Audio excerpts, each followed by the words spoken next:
रजसा चोदिता मेघा बरसुन तंबूनी सर्वतः। अब कहते हैं कि पालन इंद्र करते हैं गौओं का। गौओं के पालन के लिए, किसी के पालन के लिए वर्षा की जरूरत है, लेकिन हमने सुना है कि रजोगुण के द्वारा प्रेरित होकर के मेघ अंबूनी बरसंत, जल बरसाते हैं। रजोगुण प्रेरित करता है बादलों को और तब वर्षा होती है। कोई प्लान से वर्षा हो रही है ऐसा मैं नहीं मानता हूं। भगवान ने कहा कोई किसी के योजना से ये वर्षा हो रही है ऐसा मैं नहीं मानता हूं, क्योंकि वर्षा सर्वतः सब जगह होती है।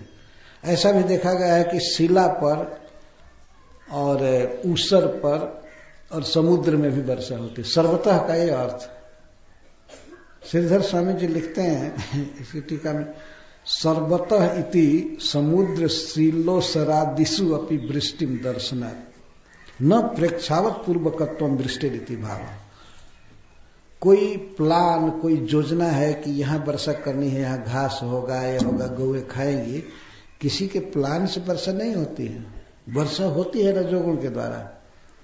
कोई इसके पीछे कोई बुद्धि नहीं है, कोई प्लान नहीं है। अगर ऐसा होता तो वर्षा फिर ऊसर पर क्यों की जाती है? वहां तो बेकार है, वहां घास उगेगी नहीं। ऊसर भूमि यहाँ पर जोगिया वीर बाबा बट वृक्ष के पास, वहां भी ऊसर भूमि है, खेती नहीं होती। तो जो ऊसर है, तो अगर ईश्वर को घास पैदा करना है तो वहां बेकार क्यों वर्षा आएगा? ये भी देखा जाता है कि समुद्र में भी वर्षा होती है, वहां तो कोई घास नहीं हो रही है। देखिए भगवान का तर्क, समुद्र में कोई घास नहीं होती है और पत्थर पर तृण नहीं जमता है, केवल पत्थर, माटी का संजोग रहता है तब तृण जमता है। केवल पत्थर है तो वहां क्यों बरसाएगा कोई? अगर वर्षा का देवता है कोई, तो वहां फालतू क्यों बरसाएगा? इसका मतलब है कि कोई प्लान से वर्षा नहीं हो रही, हो रही अपने आप बाई चांस होती रहती है। लेकिन भगवान का ये विचार उनके वास्तविक उपदेश से भिन्न हो रहा है।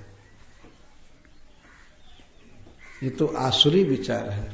भगवान गीता में कहते हैं कि असुर लोग क्या सोचते हैं, डिमानियक पीपुल लोग क्या सोचते हैं, असत्यम अप्रतिष्ठम ते जगदाहुरनीश्वरम अपरस्पर संभूतम की मंडित काम है तुकम।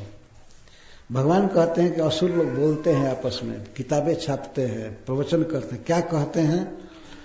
असत्यम अप्रतिष्ठम जगदाहुरनीश्वरम। यह जगत असत्यम है नहीं। भगवान कहते हैं कि वे लोग बोलते हैं कि जगत असत्यम, यह संसार मिथ्या है, यह कोई स्त्री नहीं, पुरुष नहीं, कोई नहीं, कोई न आदमी है, न गाय है, न पेड़ है, न कुछ नहीं, केवल देखने में भ्रम है। कभी कभी लोग सपना का उदाहरण देते हैं, ये सपना में हम कई चीज देखते हैं, है ना? सपना सभी लोग देखते हैं, कोई ऐसा नहीं जो न देखता हो। सपना देखते हैं, लेकिन सपना में देखी हुई चीज जगने पर गायब रहती है, वास्तव में वो चीज है नहीं।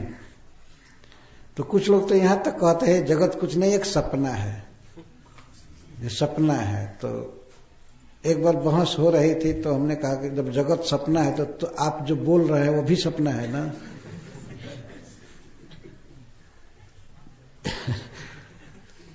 अगर सपना ही सब है तो आपका बोला हुआ सपना मान लिया जाए।